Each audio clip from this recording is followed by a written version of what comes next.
What's going on, everybody? Welcome back into DLF. Today, we are talking about mistakes to avoid when you're rebuilding in Dynasty. So, I know we've been doing a ton of, trade talk and moves to make and a lot of redraft stuff, right? We're getting back to it. We're getting back to Dynasty strategy. So, again, 5 mistakes you want to avoid if you are rebuilding. Before we get into it, guys, again, I gotta say it. If you like what we're doing, subscribe to the channel. If you have questions, comments, drop it down below as well. All right, let's get into it. The first one, if you've been playing Dynasty a while, you know this, but if you're newer, this may come as a surprise to you, and that is trade away running backs that are, beyond their rookie season, basically. Like, that's the truth of the matter. If you're being real, if you're being very real about your team, you're not competing this season. We've already established that because you're rebuilding. Are you competing next year, or is it a 2-3 year rebuild? If that's the case, I don't care that Javonte Williams is in his second season, right? And he's going to come back next year and it'll be all great and fine and it'll all work out. Probably not, right? Again, guys coming off of injury, young running backs can get hurt, can just kind of go sideways in terms of value. They cannot produce. They cannot earn a second contract.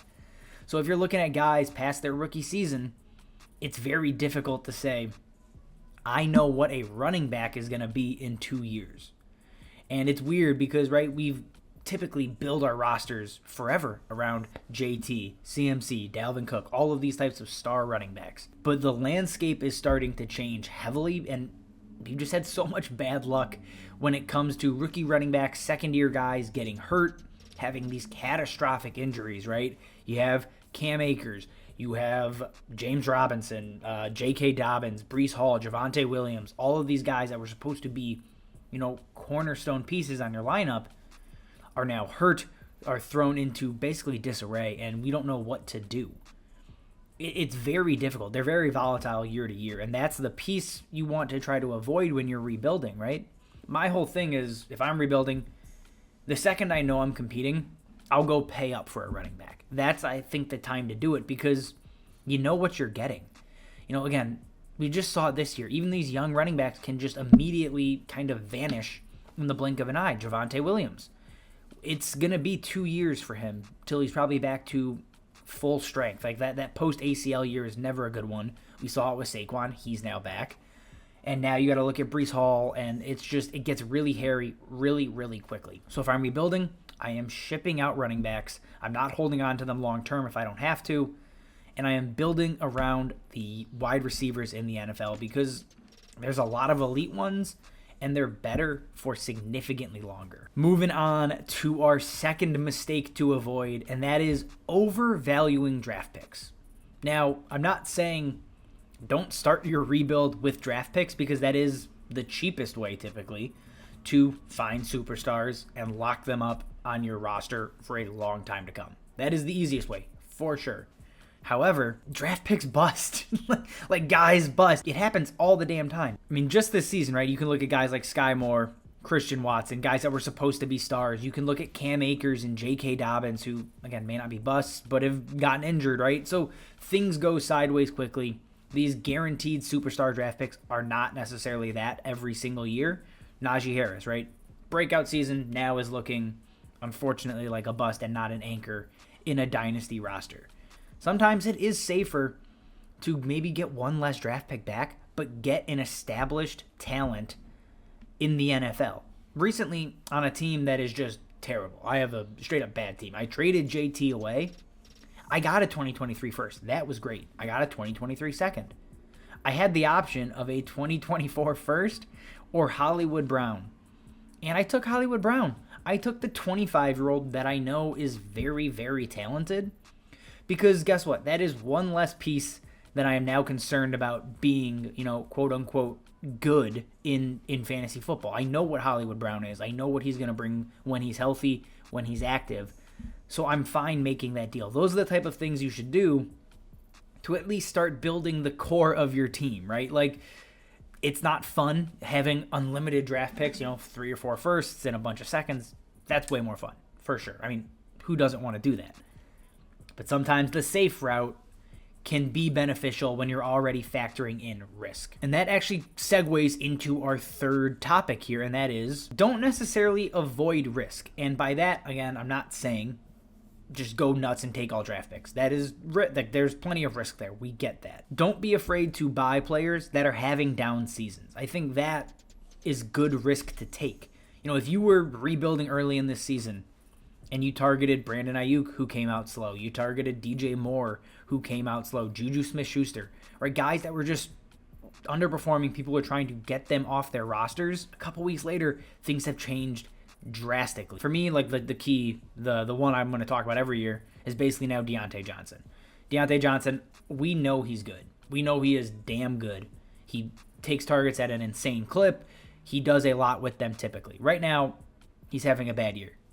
I'm going to go probably trade for a ton of Deontay Johnson this offseason because people are going to be wanting to just shed him off of their rosters. Another one that comes to mind is Elijah Moore. He's a risk right now because the Jets have just cratered his value, but we know he's good, or at least I think he's good. So I'm going to go acquire him this offseason while things are just looking bleak for him because, again, you bet on talent. You bet on the risk that talent is eventually going to win out. And that's how you can get these cheap pieces that, oh my God, it now looks like a steal, 1-2 years later. So again, don't avoid risk necessarily, but be smart about it, right? Don't take unnecessary risk when you have to pay up an absurd amount to do it. Jumping over to our fourth mistake to avoid. And this one's huge. I think it's underrated. Do not sell your stud players 1-for-1. Like, don't trade JT away for one 2023 first. Because guess what? With that pick, you're hoping to draft somebody like Jonathan Taylor. And if you do, well, your team didn't get any better. It got younger. That's cool. But like you didn't build a roster. You didn't build depth. That's the piece. The reason you're rebuilding is because you don't have enough talent, not because you don't have top tier talent, right? If you're able to trade away top tier talent, you need to get 2-3 pieces back in a deal so you can build a starting lineup that is good or a roster that has depth. That's one of the biggest mistakes people make. It's trading those stars for one piece, right? I'm not going to trade Stephon Diggs for one 2023 first because I hope to God I draft somebody as good as Stephon Diggs. And if I do, okay, my lineup still sucks because I didn't build any depth around it, right? That means get additional third-round picks in your rebuilds. Get additional seconds thrown in.